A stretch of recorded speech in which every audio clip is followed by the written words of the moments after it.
Welcome back, everybody, to another exciting episode of Back from the Grid podcasts. This is your host, Matthew, here with Cody, your other host. Cody, how you doing today? I'm great. So today's going to be a little bit more of a serious episode now that we started off a little bit lightheaded.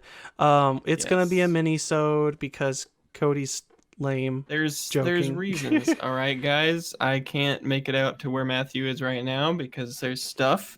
And also I don't have very much time, but I have enough time to record a little mini-sode for y'all. So we're going You might be noticing. You might be noticing that the audio quality is a little different. That's because me and Matthew are separated by many, many miles of space. And so this is going over the interwebs. So yeah, it might be a little lower quality, but like we said, it's a mini-sode. We're going to be getting very opinionated. Fair warning right now that if you get offended easily, you might want to skip this episode because we're not going to, what's the word I'm looking for, Matthew? We're sharing our opinions, so you might want to tune out. Yes, unless you agree with our opinions, which most of you probably do. But the beginning of the podcast, we're going to go ahead and just talk about said topic. So to let everybody know, the topic theme for this mini-sode is going to be Bethesda and microtransactions as a whole.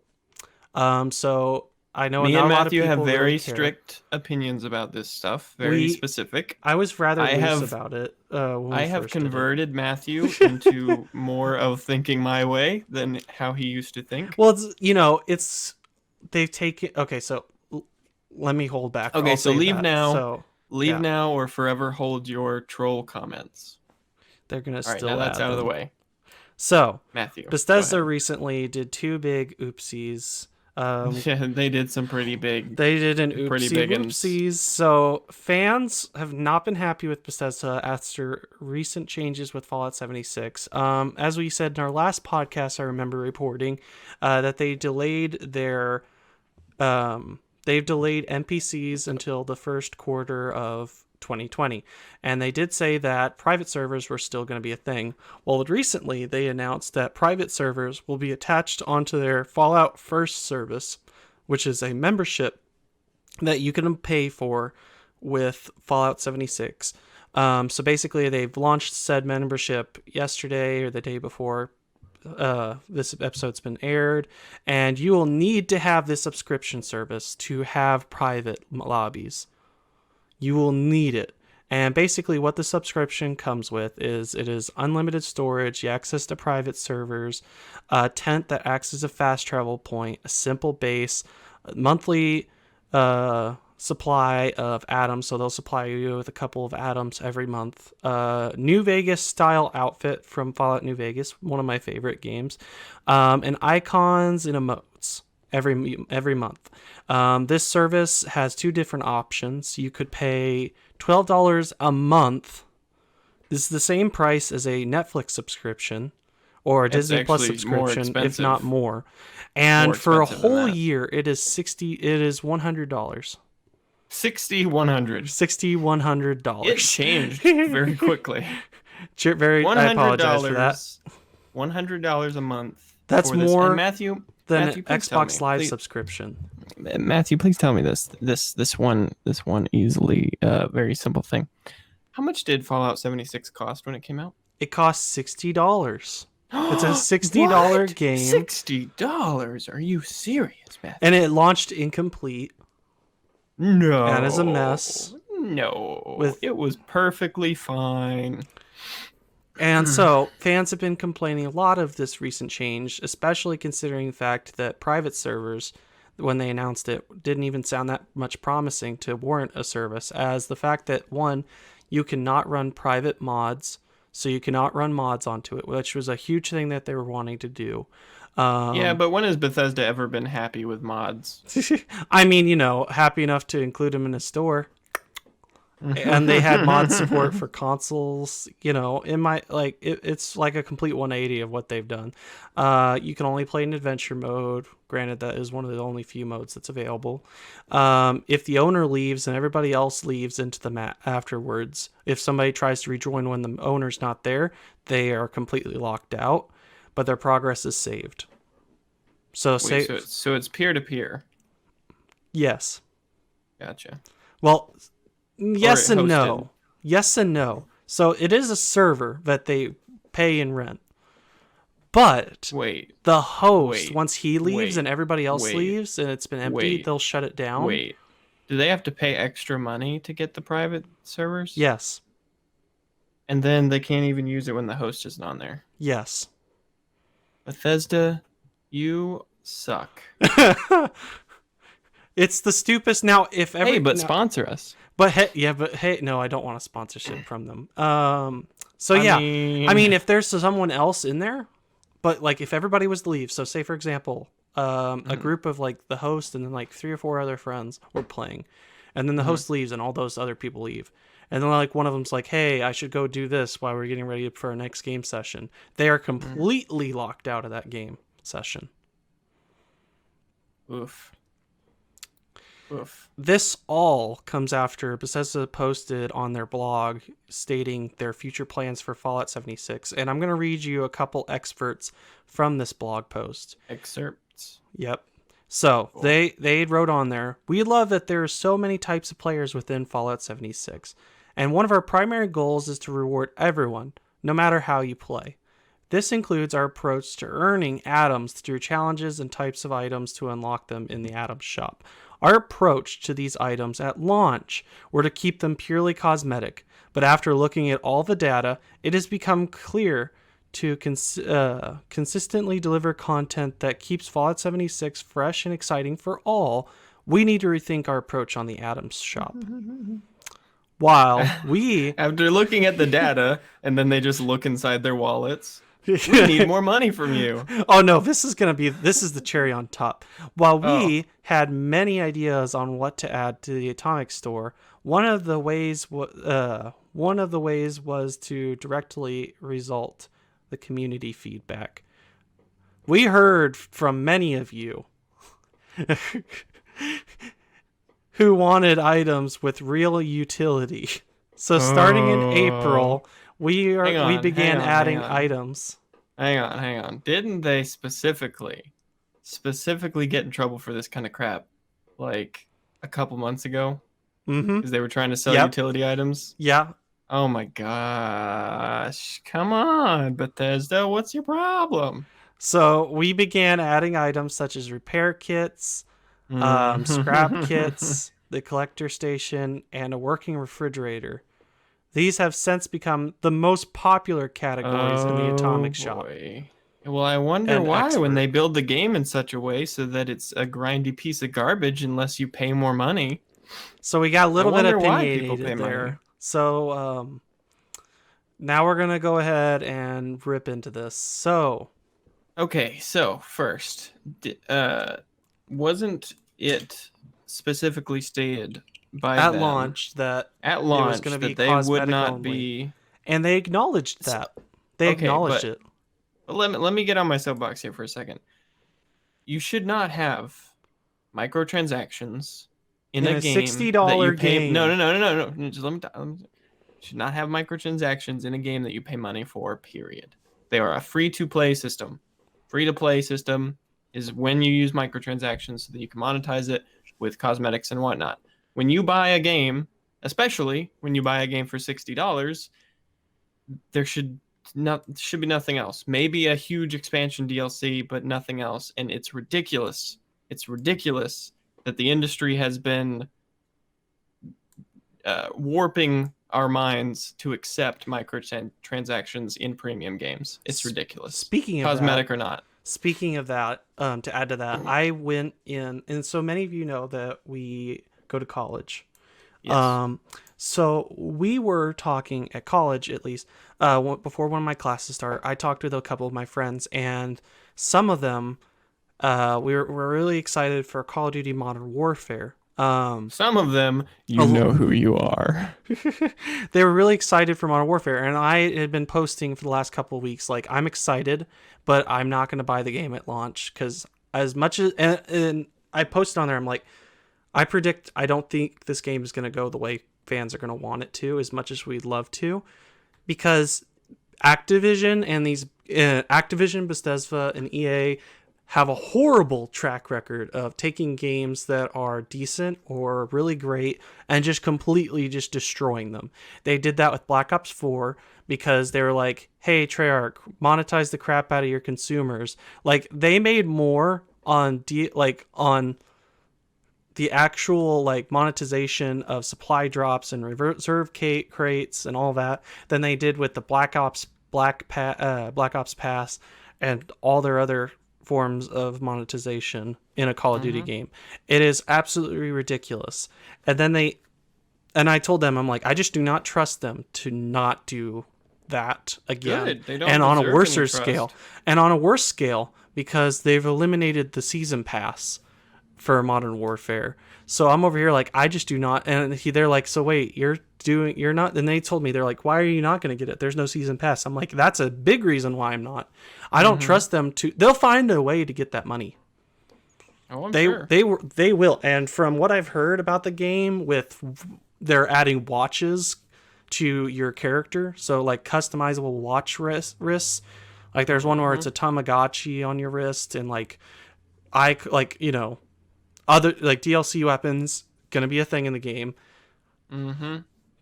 They've been trying to underplay it because of the fact that they're like, oh yeah, supply drops aren't gonna be a thing. It's gonna be a supply stream. You'll be able to earn everything. And I was like, okay, two things. One, you said that with Black Ops 4, and look what happened. Two, I call bullcrap on that because in the beta, I remember people seeing like it was a glitch. But there was like people caught it just quick enough to take screenshots of it. You guys have a supply drop system in Modern Warfare. Well, of course they do. Don't lie to us. You look bad when you do it. But they're lying to their teeth. That's just the way the companies do it now. Is that they? Oh yeah, of course we're not going to have any microtransactions at launch. And then you zoom in really close on the text, and you see the little asterisk right next to "at launch." Yeah, the one day after lunch. That's not lunch. So that's what they did with Black Ops 4. Putting these surprise mechanics in there, it's great. That's what they did with Black Ops 4 is they said it was going to be purely cosmetic only. You'll be able to earn everything. And then a couple of months later down the road, they were like, okay, now we're having to change our... They changed when it was the heist operation. The heist operation. They changed loot crates and they made them reserves. And they were probably the worst implementation of supply drops in a Call of Duty game. Or I'm going to go as far as to say it's probably the worst implementation of a supply drop system, period. Because people were spending hundreds upon hundreds of dollars just to get guns, camos. They charged $30 for a sledgehammer. Couple things. Firstly, I'm sure the company looked at that as the best possible system. And secondly, it's just... And I know we have different opinions on this, I think, but whether it's just cosmetics or actually pay-to-win items, it doesn't matter. If you pay a premium for the game, you should not have to pay anything else for the rest of the game. I subscribe to this guy's outlook on the gaming industry as a whole. Jim Sterling, if you don't know him. People love him, people hate him, I don't care. I believe he's right about microtransactions in that when he was talking about how refreshing it was to play like Borderlands 3 and be able to just have access to everything. You bought the game, and then you actually can use everything in the game and play with everything in the game. And just how that is now a novelty in the industry is ridiculous. It's stupid. Crazy when you buy a game and then you have to keep buying that same game just so you can access it more. And especially pay to win.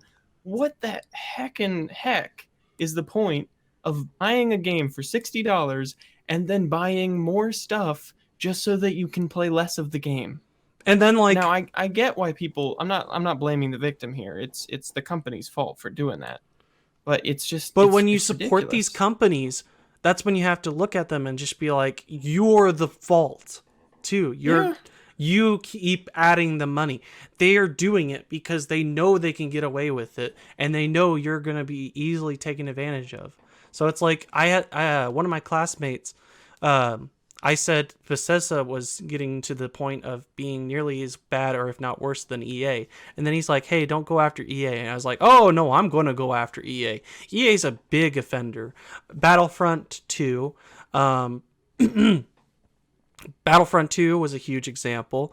What they did with the Madden series, they completely destroyed it. Barely any effort has gone into that series, and yet they keep recycling the same game year after year. And then they are like, "Oh yeah, their card packs. Their card packs are atrocious. It's probably one of the worst implementation system. It's like probably one of the most manipulative systems of a supply drop or of a card or just surprise mechanics in general." What they've done to these series is they've just made it more of a live service, and it's terrible because, the games have a lifespan. You can't just most of these games, they treat them like a live service, but the problem is they attach them to and treat them as live services to game series that have yearly cycles. That's why I hate Call of Duty. Because now if you were to say Call of Duty is only going to have one Call of Duty game, and every year we're going to do a massive update to it, and we're going to do that, I would probably, like how Rainbow Six Siege is, I would be a little bit more accepting of it. But when you have invested all this money and all this time into a game, only to get told, hey, you have to start completely brand new, it's ridiculous. That's why I don't understand why people drop hundreds upon hundreds. That one guy said he's tried defending Madden. He said he paid $240 on Madden 2020. And I was like, are you serious? And it's not going unnoticed. All of this is being caught by these politicians because they know they're not regulating. All of this is being noticed. All of this companies taking advantage of the consumers is being noticed. I believe it was the UK that officially came out against, and I talked about it on one of the podcasts. They officially came out against loot boxes and microtransactions and just the whole process. And it's the issue, I think, right now is just that the game industry regulates itself. And that's a problem. They can't regulate themselves anymore. That is a great way to go about it, because if politicians start getting involved in the game industry, things are going to get really bad. But when the game industry obviously cannot regulate itself, then there's no choice. There's no other option. Yeah, it has to be that way. By no means do I want any politician getting all up in my grill of my video games. They can F off. I got my own spiel about politicians, but whatever. It's just all piled into this one big crap pile, and the game industry is just digging itself even deeper. It's you know what, and I'm gonna hit something on the nose when I say this. What they're trying to do is overcharge on cosmetics and stuff like this. See, people would be moderately okay with, and I'm not saying, I know Cody has different views on it, but personally, if you like a game, okay, if I was to, and they had a bunch of content into it, everything was there, and at 4 months later down the line, they're like, hey, after all this content's released, would you like a DLC pack with cosmetic stuff for and this is what they did with Call of Duty Ghost. And I liked that system. I thought it was great because they give you camos, calling cards. It was a big pack of stuff of cosmetic. You could get camos on all your guns. I love that system compared to what we have now. And I never thought I would say that because, you got a customized character, you got camos, you got reticles, you got little icons and emblems.